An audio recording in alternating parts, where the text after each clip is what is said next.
Hello everyone, welcome back to my channel. I am your physics coach Abhijit Nath. Have you ever wondered, whenever you jump into the air, why do you fall down into the earth? And what's the force is responsible to keep all these planets in its orbit? Yes, in both these cases, the law of gravity is responsible. Many years back, Sir Isaac Newton has derived the laws of gravitation. Today, in this video, I will discuss everything you need to know about Newtonian's law of gravity. And at the end of it, I will also tell where Newton's law of gravity fails. So without any further ado, let's get started.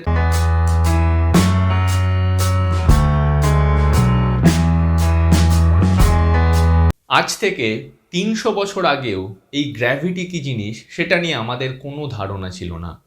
Greek ফিলোসফাররা মনে করতেন এই সমস্ত গ্রহ নক্ষত্রগুলো আসলে দেবদেবতার হাতের উপরে আছে এবং তারা নিজস্ব কোনো ন্যাচারাল মোশনেই তাদের যে ভ্রমণ পথ সেইভাবে তারা ঘোরে। কিন্তু একদিন নিউটন অবজার্ভ করলেন যে গাছ থেকে আপেল পৃথিবী পৃষ্ঠে পড়ে এবং তখনই তিনি ভাবলেন এরকমই কোনো একটা ইনভিজিবল অদৃশ্য ফোর্স এই আপেলের সঙ্গে পৃথিবী পৃষ্ঠকে কোনো না কোনোভাবে সম্পর্কে যুক্ত করেছে। তিনি এটাও ভাবলেন ওই উপরে আকাশের যে চাঁদটা দেখা যাচ্ছে সেই চাঁদটাও কোনো না কোনো একটা ফোর্সে পৃথিবীর সঙ্গে আকৃষ্ট হয়ে আছে, সেই জন্যই ওই চাঁদটা অনির্দিষ্টকালে সরলরেখা বরাবর না চলে পৃথিবীর চারিদিকে ঘুরছে এবং তিনি এই ফোর্সটার নাম দেন গ্র্যাভিটি। তিনি বলেন এই মহাবিশ্বের যে কোনো বস্তুই একে অন্যকে এই ফোর্স গ্র্যাভিটেশনাল ফোর্সের মাধ্যমে আকর্ষণ করছে। সেটা আমার সঙ্গে আপনার গ্র্যাভিটেশনাল ফোর্স হতে পারে বা কোনো ক্ষুদ্রাতি ক্ষুদ্র যে কোনো বস্তুই হতে পারে বা সূর্যের সঙ্গে প্ল্যানেটগুলোর হতে পারে। সব ক্ষেত্রেই এই গ্র্যাভিটেশনাল ফিল্ড এক্সিস্ট করে, সেটা কম ডিস্টেন্স থেকে বেশি ডিস্টেন্স যতটাই হোক না কেন। এবং তিনি বলেন এই ফোর্সটা খুবই উইক একটা ফোর্স। তিনি এই ফোর্স ফিল্ডটাকে ম্যাথমেটিক্যালি ডিরাইভ করতে চেয়েছিলেন, একটা ম্যাথমেটিক্যাল ফর্ম দিতে চেয়েছিলেন এবং তার সামনে ছিল কিছু কিছু আগে ঘটে যাওয়া এক্সপেরিমেন্ট।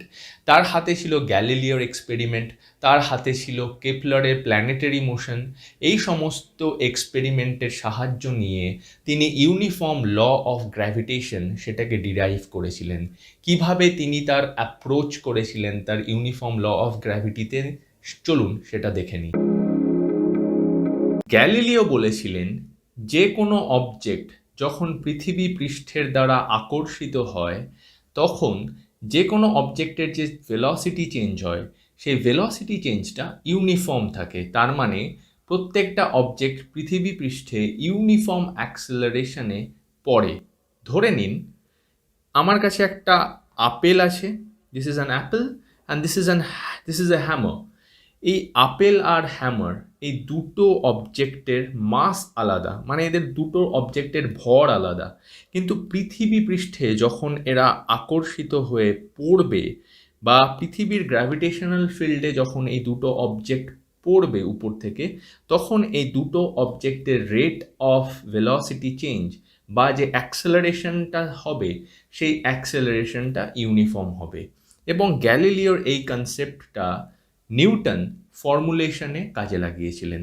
তিনি বলেছিলেন যদি এই আপেল আর হ্যামারের উপরে যে ফোর্স পৃথিবীর দ্বারা অ্যাপ্লাই করা হচ্ছে সেটা যদি এফ হয় আর এই আপেল আর হ্যামারের যদি মাস বা ভর সেটা এম হয়, তাহলে তারা যে ইউনিফর্ম অ্যাক্সেলারেশনে পৃথিবী পৃষ্ঠে পড়বে সেই ইউনিফর্ম অ্যাক্সেলারেশন হবে এ।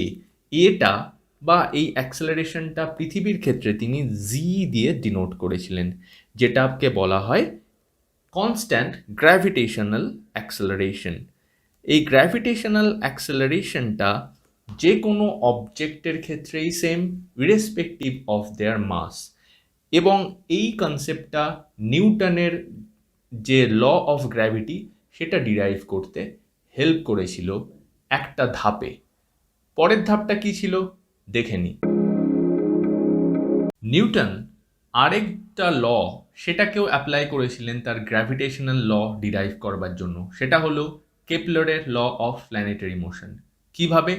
কেপলার বলেছিলেন সূর্য থেকে যখন কোনো গ্রহ কাছে থাকে তার অরবিটাল মোশনে, তখন তার ভেলোসিটিটা বেশি হয়, এবং সূর্য থেকে যখন গ্রহগুলো বেশি ডিস্টেন্সে থাকে তখন তার ভেলোসিটি কম হয়। তার মানে সূর্য এই সমস্ত গ্রহগুলোকে গ্র্যাভিটেশনালি তার দিকে অ্যাট্রাক্ট করছে। That is the force of gravitation also plays between this planets and the sun, but why their velocity varies. তিনি বুঝতে পারলেন যে এই যে ডিস্টেন্স, এই ডিস্টেন্সের সঙ্গে, এটা যদি r1 ডিস্টেন্স হয় এবং এটা যদি r2 ডিস্টেন্স হয়, এই ডিস্টেন্সের সঙ্গে গ্র্যাভিটির কোনো না কোনো রিলেশন আছেই। সেই রিলেশনশিপ থাকার জন্যই সূর্যর কাছে যখন গ্রহগুলো থাকে তখন তার ভেলোসিটি বেড়ে যায়, সূর্য থেকে দূরে যখন প্ল্যানেটগুলো চলে যায় তার ভেলোসিটি কমে যায়। এই কনসেপ্টটাও কেপলারের নিউটন তার গ্র্যাভিটেশনাল ল এর ক্ষেত্রে ব্যবহার করেছিলেন। এর সাথে সাথে আরেকটা অবজারভেশনও নিউটন করেছিলেন। কি সেটা দেখে নেওয়া যাক। নিউটন নেক্সট যে জিনিসটা অবজার্ভ করেছিলেন সেটা হলো, তিনি দেখলেন সূর্য থেকে যখনই আমরা দূরে চলে যাচ্ছি, মানে যে সমস্ত প্ল্যানেটগুলো সূর্য থেকে দূরে যেতে থাকছে আস্তে আস্তে, তার অরবিটাল ভেলোসিটি ধীরে ধীরে কমতে থাকছে। দেখুন, অরবিটাল ভেলোসিটিটি প্রত্যেকটা গ্রহের ক্ষেত্রে সূর্য থেকে যত ডিস্টেন্ট হচ্ছে কমতে থাকছে। তিনি কনফার্ম হয়ে গেলেন যে ডিস্টেন্সের সঙ্গে এই ইউনিফর্ম গ্র্যাভিটির কোনো না কোনো একটা যোগসূত্র আছেই, এবং ফাইনালি তিনি ম্যাথমেটিক্যালি তার ইউনিফর্ম ল অফ গ্র্যাভিটেশনকে ডিরাইভ করেছিলেন। ফাইনালি তিনি কিভাবে এই সমস্ত অবজারভেশনকে কম্পাইল করে তার ম্যাথমেটিক্স ডিডিউস করেছিলেন, লেটস ওয়াচ ইট আউট। নিউটনের প্রথম অবজারভেশনটা, যেটা গ্যালিলিও থেকে তিনি অবজার্ভ করেছিলেন, সেটা হলো যে কোনো অবজেক্ট যখন পৃথিবী পৃষ্ঠে গ্র্যাভিটেশনাল ফিল্ড দ্বারা আকর্ষিত হচ্ছে তখন প্রত্যেকটা object irrespective of their mass uniform অ্যাক্সেলারেশনে পৃথিবীর সারফেসে আসবে।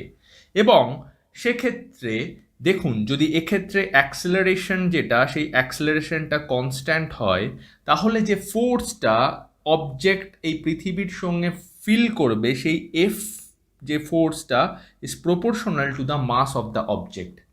তার মানে নিউটন তার গ্র্যাভিটেশনাল সূত্রের প্রথম যে স্টেপটা সেটা এখান থেকেই পেলেন। তিনি বুঝতে পারলেন যে এই গ্র্যাভিটেশনাল ফোর্স প্রত্যেকটা অবজেক্টের মাসের উপর ডিপেন্ডেন্ট। মানে কোনো অবজেক্টের যদি মাস বেশি হয় তাহলে সেই অবজেক্টটা গ্র্যাভিটেশনাল ফিল্ডও বেশি হবে, সেই অবজেক্টটা অন্য কোনো অবজেক্টকে অ্যাট্রাক্টও বেশি করবে গ্র্যাভিটেশনাল ফোর্স দ্বারা। সেক্ষেত্রে তিনি দুটো মাস কনসিডার করেছিলেন, একটা মাস যদি হয় ক্যাপিটাল এম, একটা মাস যদি হয় স্মল এম, তাহলে তিনি বলেছিলেন যে গ্র্যাভিটেশনাল ফোর্সটা থাকবে, সেই গ্র্যাভিটেশনাল ফোর্স এই দুটো মাসের সঙ্গে প্রপোর্শনালি ভ্যারি করবে। তিনি কেপলারের সূত্র থেকে এটা অবজার্ভ করেছিলেন, যে কোনো গ্রহ যখন সূর্যের কাছে থাকছে তার ভেলোসিটি বেশি হচ্ছে, সূর্য থেকে দূরে চলে যাচ্ছে তার ভেলোসিটি কমছে। তার মানে গ্র্যাভিটেশনাল ফোর্সটা ডিস্টেন্সের সঙ্গেও কোনো না কোনো সম্পর্ক আছে। এবং তিনি ম্যাথমেটিক্যালি বললেন এই গ্র্যাভিটেশনাল ফোর্স প্রত্যেকটা ডিস্টেন্সের সঙ্গে 1/r² এইভাবে ভ্যারি করে। মানে দুটো অবজেক্টের মধ্যে যদি ডিস্টেন্স হয় r, সেই r 1/² ওয়াইজ এই ফোর্স, গ্র্যাভিটেশনাল ফোর্সটা ভ্যারি করবে। সেই জন্যই সূর্য থেকে যখন প্ল্যানেটগুলো দূরে থাকছে তার ভেলোসিটিটা কম হচ্ছে, কেননা সেক্ষেত্রে গ্র্যাভিটেশনাল ফোর্সের ভ্যালুটাও কমছে। আর সূর্য থেকে যখন গ্রহগুলো কাছে থাকছে, গ্র্যাভিটেশনাল ফোর্সটা যেহেতু বেশি পরিমাণে অ্যাক্ট করছে, সেই জন্য আমরা তার ভেলোসিটিটাতেও একটা ইনক্রিমেন্ট দেখতে পাচ্ছি। That was the foundation of Newton's law of gravity. এবং তিনি এই প্রপোর্শনাল যে কনস্ট্যান্টটাকে পেয়েছিলেন সেটাকে যখন ফাইনাল ইকুয়েশনে নিয়ে এলেন, তখন তিনি একটা কনস্ট্যান্ট জি, যেটাকে বলা হয় ইউনিফর্ম গ্র্যাভিটেশনাল কনস্ট্যান্ট, সেটাকে ইন্ট্রোডিউস করেছিলেন। তিনি বলেছিলেন জি এর ভ্যালুটা ইজ ভেরি স্মল। তিনি বলেছিলেন এই জি এর ভ্যালুটা খুবই কম হবে, কিন্তু তিনি জি এর ভ্যালুটা কত হবে সেটাকে বলতে পারেননি, শুধু বলেছিলেন it's a very small value. In the year of 1798 Cavendish বলে একজন সায়েন্টিস্ট জি এর ভ্যালুটা প্রুফ করেন এবং জি এর ভ্যালুটাকে তিনি পেয়েছিলেন 10⁻³ রেঞ্জে। এবং সেক্ষেত্রে নিউটনস ল অফ গ্র্যাভিটি আমাদের এক্সপেরিমেন্টালি ভ্যারিফাইডও হয় 1798-এ, এবং জি এর যে ভ্যালুটা সেটাও প্রুভ হয় 10⁻³ এত স্মল রেঞ্জে। Newton's law of gravity validated.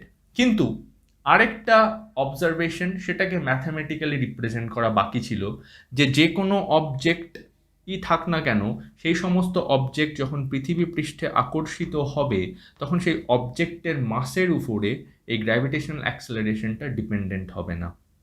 সেটাও নিউটন তার ম্যাথামেটিক্স দিয়ে প্রুভ করেছিলেন।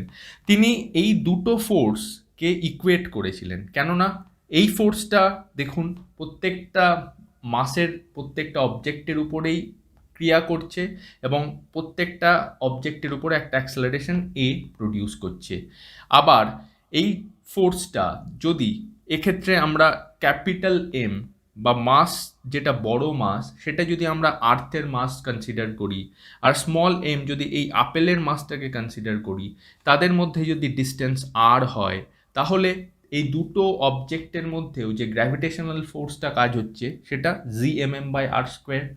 এই Gmm/r²টাই এই আপেলের উপরে এ অ্যাক্সেলারেশনটা দিচ্ছে এবং আপেলটা পৃথিবী পৃষ্ঠে পড়ছে।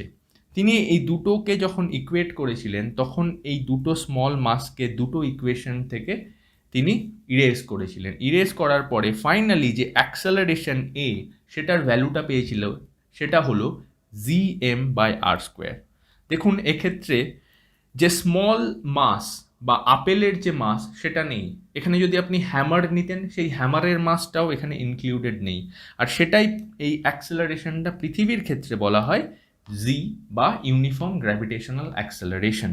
অন্য কোনো প্ল্যানেটের ক্ষেত্রে সেটা অ্যাক্সেলারেশন অন্য হবে, তার গ্র্যাভিটেশনাল ফোর্সের উপর ডিপেন্ড করে। কিন্তু বাইরে থেকে যে অবজেক্টটাই সেই গ্র্যাভিটেশনাল ফিল্ডে পড়ুক না কেন, সব ক্ষেত্রেই গ্র্যাভিটেশনাল অ্যাট্রাকশন বা গ্র্যাভিটেশনাল অ্যাক্সেলারেশনটা কনস্ট্যান্ট হবে। এইভাবেই নিউটন তার ল অফ গ্র্যাভিটি দ্বারা প্ল্যানেটের অরবিটারি মোশন বা পৃথিবীর চারিপাশে যে স্যাটেলাইটগুলো অরবিট করছে যেমন চাঁদ, সেই সমস্ত অবজেক্টগুলোর গতিপথ তিনি ম্যাথামেটিক্যালি রিপ্রেজেন্ট করেছিলেন। এবং এই নিউটনস ল অফ গ্র্যাভিটি অনেক ক্ষেত্রেই সফল, কিন্তু কিছু কিছু ক্ষেত্রে এর ড্রব্যাকও আছে।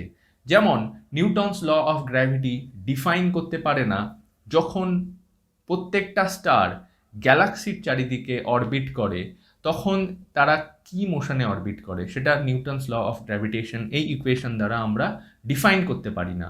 বা ব্ল্যাক হোল বা ম্যাসিভ কোনো অবজেক্ট যার মাস প্রচণ্ড বেশি, সেই সমস্ত অবজেক্টের পাশ দিয়ে যখন লাইট ট্রাভেল করে তখন কেন লাইট রে বেন্ড হয়ে যায়, সেটাও নিউটনের uniform law of gravitation define করতে পারে না। সেক্ষেত্রে আইনস্টাইনের জেনারেল থিওরি অফ রিলেটিভিটি সেক্ষেত্রে সেই সমস্ত বর্ণনাগুলো দেয়। আইনস্টাইন তার জেনারেল থিওরি অফ রিলেটিভিটিতে বলেন যে আসলে গ্র্যাভিটি কোনো ফোর্সই নয়, গ্র্যাভিটি একটা ইলিউশন, এবং তার যে জেনারেল থিওরি অফ রিলেটিভিটি সেটা অনেকই কমপ্লিকেটেড, সেটা নিয়ে আমি আমার পরের ভিডিওতে অবশ্যই আলোচনা করব। কিন্তু Newton's law of gravity it's very simple, আর আজও অনেক অনেক প্ল্যানেটারি মুভমেন্টের ব্যাখ্যা করার জন্য নিউটনস ল অফ গ্র্যাভিটি ব্যবহার করা হয়, কিন্তু পুঙ্খানুপুঙ্খ এক্স্যাক্ট কোনো ইকুয়েশন পাওয়ার জন্য আমরা আইনস্টাইনের ইকুয়েশনের উপরই রিলাই করি। তাহলে আজকে আমি আমার ভিডিওতে নিউটন কিভাবে তার থিওরি অফ গ্র্যাভিটিটা ডিরাইভ করেছিলেন এবং সেটা কি করে প্ল্যানেটের মুভমেন্টগুলোকে ব্যাখ্যা করতে সফল হয়েছিল সেটা আলোচনা করলাম, এবং নিউটনের থিওরি অফ গ্র্যাভিটি কোন কোন জিনিসগুলো ব্যাখ্যা করতে ব্যর্থ হয় সেটাও ভিডিওর মাধ্যমে জানালাম। যদি আমার এই ভিডিওটা আপনাদের ভালো লেগে থাকে প্লিজ আমার ভিডিওটা লাইক করবেন, আমার চ্যানেলটাকে সাবস্ক্রাইব করবেন, কমেন্ট সেকশনে আপনাদের কমেন্টের মাধ্যমে জানাবেন আমার ভিডিওটি আপনাদের কেমন লাগলো। আপনাদের যদি কোনো ভিডিও সাজেশন থাকে সেটাও জানাবেন, আমি অবশ্যই সেই সাবজেক্টের উপরে ভিডিও বানাবো। তাহলে আজকের মতো এই পর্যন্তই। নমস্কার, দেখা হচ্ছে পরের ভিডিওতে।